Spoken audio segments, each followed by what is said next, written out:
Hello everyone, welcome back. This is part 6 of being active. I'm glad that you're still interested in the rest of the story, and I think I saved the best for last because I love horses, as you could probably tell. And I do want to tell you our experience with horseback riding. And I say that because there is something called hippotherapy, which is a medical treatment which psychologists and medical groups use for different types of patients. But in our case, it was really therapeutic riding that we looked for, and I think it was immensely helpful. We found a place when we lived in Texas called Main Gate, and at that place they were very structured and they helped kids with all kinds of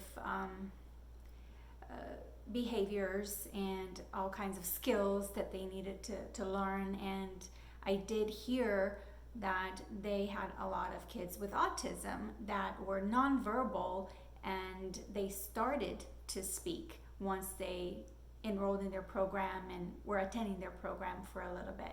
So we were very interested. As you know, if you've heard our story, we were looking for all kinds of alternative ways to help our son. So I thought, why not? And I had to do a little convincing.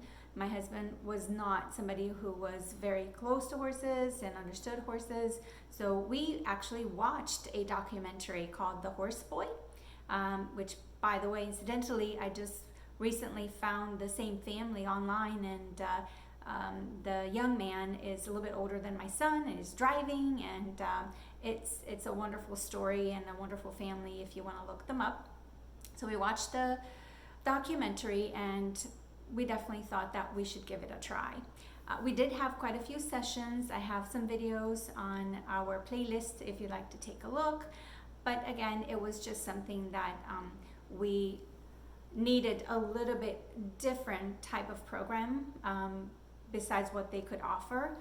It was very limiting, it was very structured, which was good, but in our case, it wasn't so good because my son loved to just be free on the horse and gallop and do things. So we ended up with some private lessons, not so very fun incident with a horse with the private lesson, so we kind of stopped there.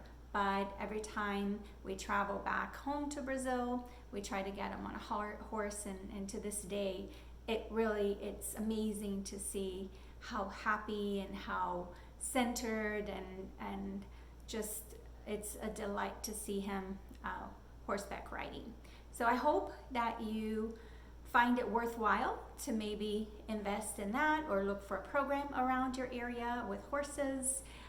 There are basically 3 things that I think will help you. If I can just give you my recommendation to give it a try, is there's a lot of physical benefits to your child as far as developing those core muscles, and there's a lot of mental and emotional assistance when they're on the horse, especially when you are trying to work on other skills. Addressing some of the sensory issues with the bouncing and the horses will actually open up that opportunity, hopefully, for you to work on the other skills. I don't know about your kids, but our kids always liked, bouncing on the knees. That's a typical kid play, but our son loved it even more than your typical child. So I think that was our first clue that maybe horseback riding was going to be a great thing for him. And I guess the third thing is it's so much fun. So hopefully you'll be able to give it a try. So this is it for being active. We talked about all kinds of activities that we were engaged in over the years. We continue to look for different things of interest that would also be beneficial at the same time. So I encourage you to go ahead and get out there, maybe get some horse magic in your life or any other activity that really would be meaningful for you and for your family. And I hope you come back. Like, subscribe to the channel, and I will be talking a little bit about music and arts and theater, which hopefully is something that you're interested in as well.